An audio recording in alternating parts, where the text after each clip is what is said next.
Hi guys, welcome back to the shop. Hey, today we're going to get back on the AT-1 MX, AT-2 MX, whatever, it's the MX.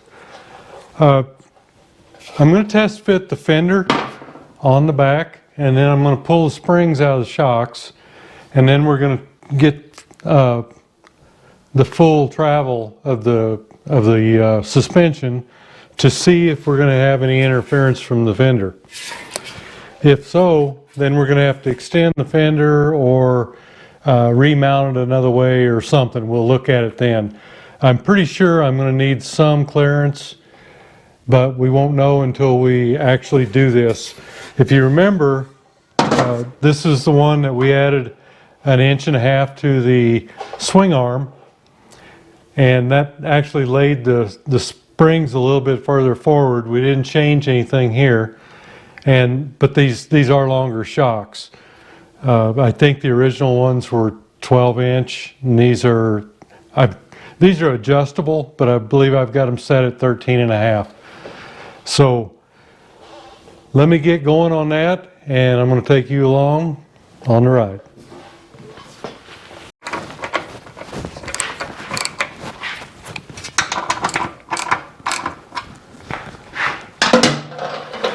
Yeah, I think that it's probably gonna hit back here, so this is something that we need to do.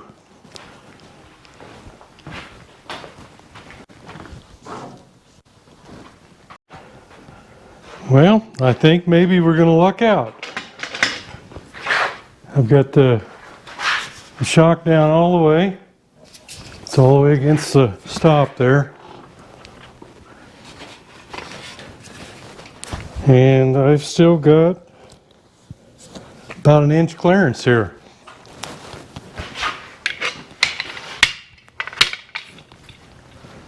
I think you can see that.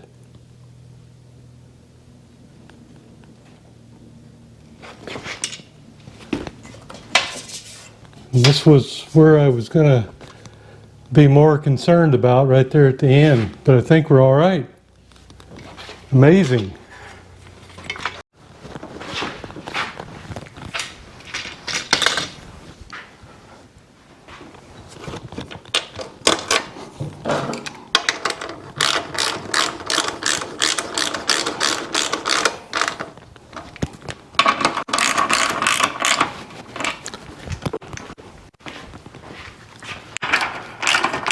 Well, I don't know hardly how to act.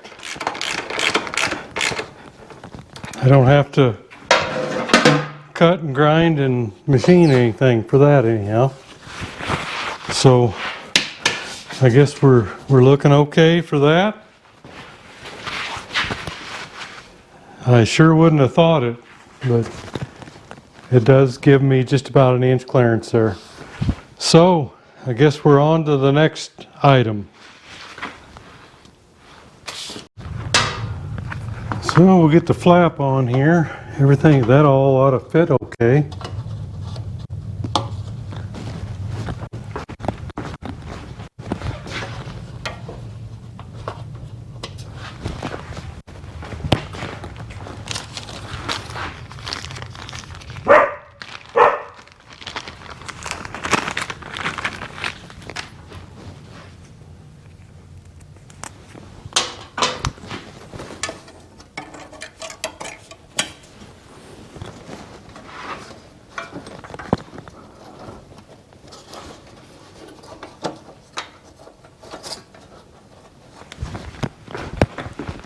I usually put all this together before I put it on the bike, but I really thought I was going to need to cut something or grind something or do something.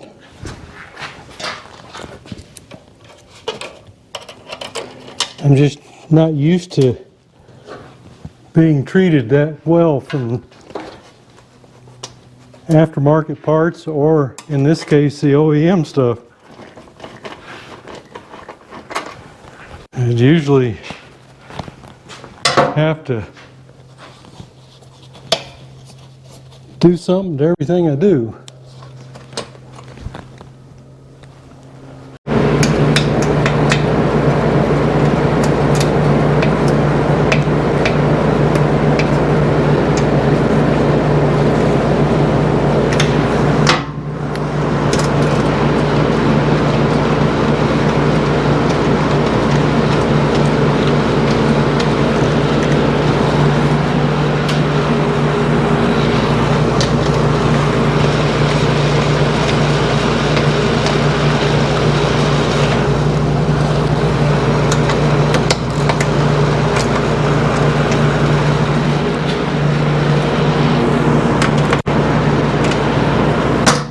Okay, so much for that. I am actually going to have to take that back off. I'm gonna weld up the holes, and the taillight loom bracket here for the wiring.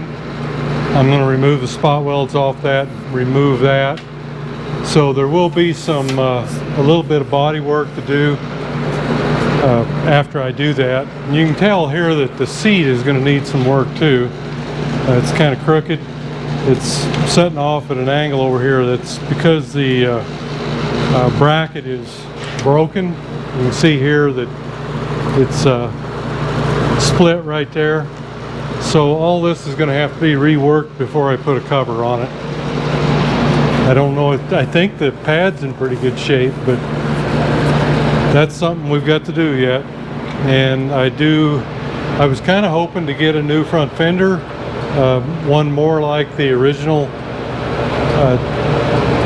There's a gentleman in California that was going to repop these, but there's been a delay to it. So I don't know when those are going to be available. So at this point, I'm probably just going to have to use what I've got and go ahead and mount that.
As you see, after taking, I could see before I even started that this wiring loom rail was rusty, it had rusty holes all the way through it, and it transferred a lot of that rust into the fender. So this is going to be skimmed with body putty. It'll just be a thin film, just so you can't see all that rust pitting. And now what I'm going to do is I'm going to weld up these holes. And if anybody's ever done this before, the best way to do it is I've made a little tool here that this is just a piece of copper tubing that's that I flattened out with a hammer and bolted it on here.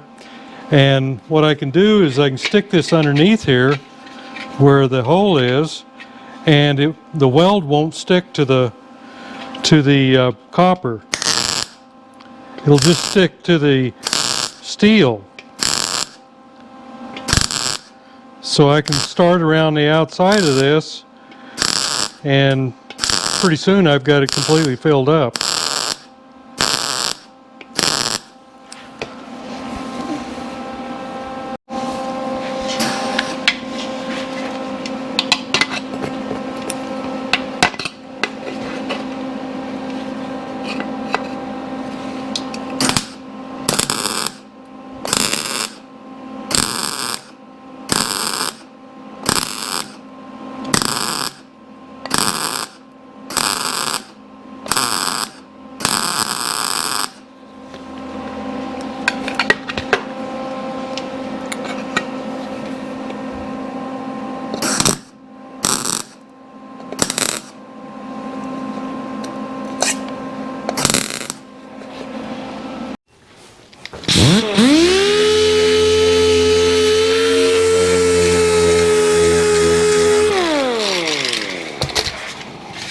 Okay, so we're all patched up.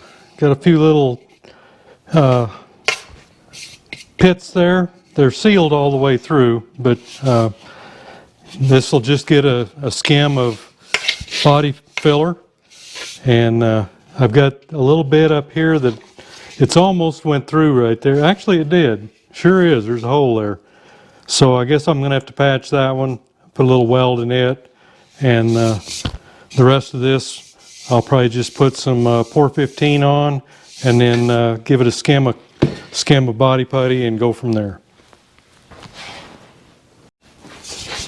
Okay, so we got that one filled up too. These up here, I'll put some Pour 15 on them to keep them from generating any rust. And like I say, just skim that and paint it. Now we're going to see if we can get this front fender mounted. I'm going to go down to just almost to the muffler there, or to the exhaust pipe. And I'm going to call that good on the front. And what I'll do is I'll take this and measure it.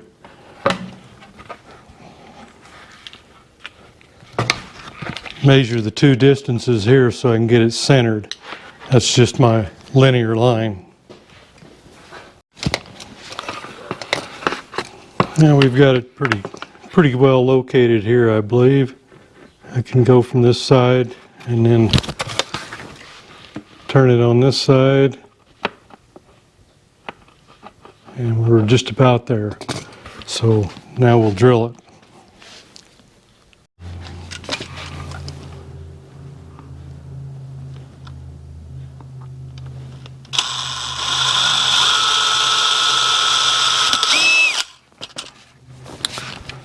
Drill yourself a small pilot hole to start with so you don't skate on the top of it.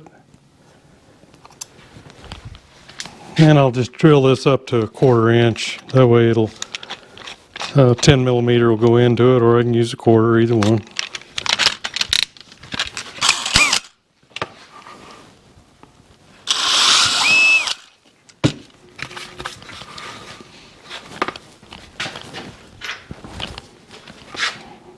I'll just deburr it a little bit.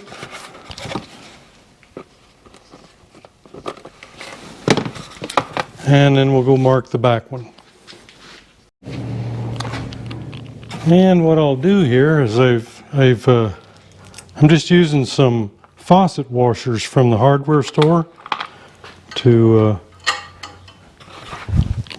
kind of protect this.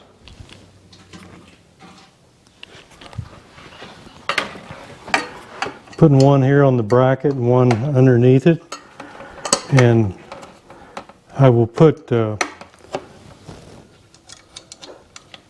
probably going to need a longer bolt, but I will put another washer underneath here when I put it together. But for right now, I just need to locate the back one so I can drill it.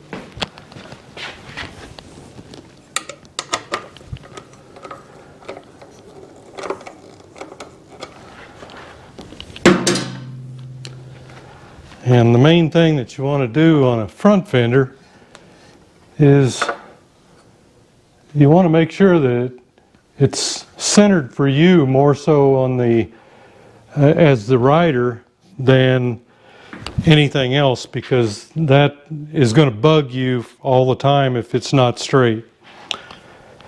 It's bad enough when you crash and you'd have to do something with it.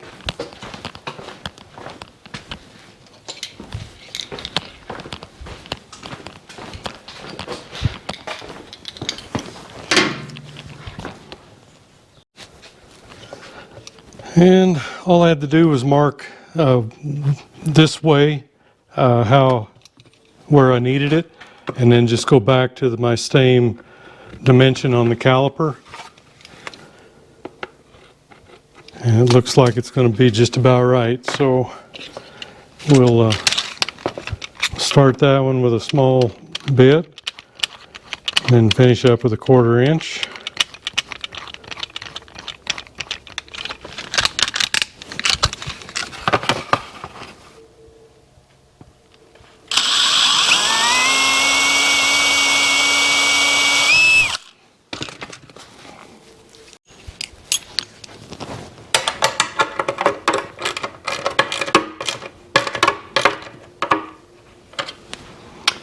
I like the faucet washers because they're a little firmer and you can really tighten the thing down and not crush it.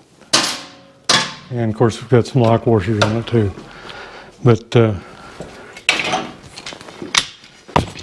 think that's about how I envisioned it.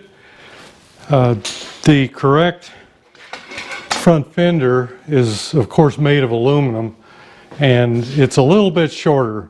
Probably more like this, but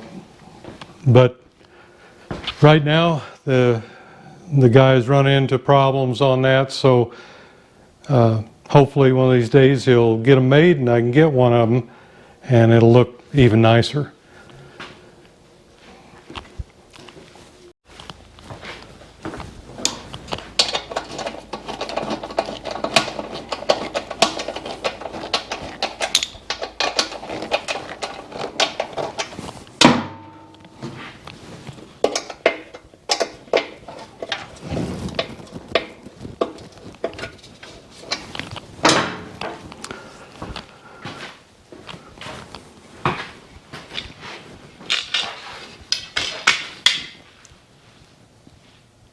Okay,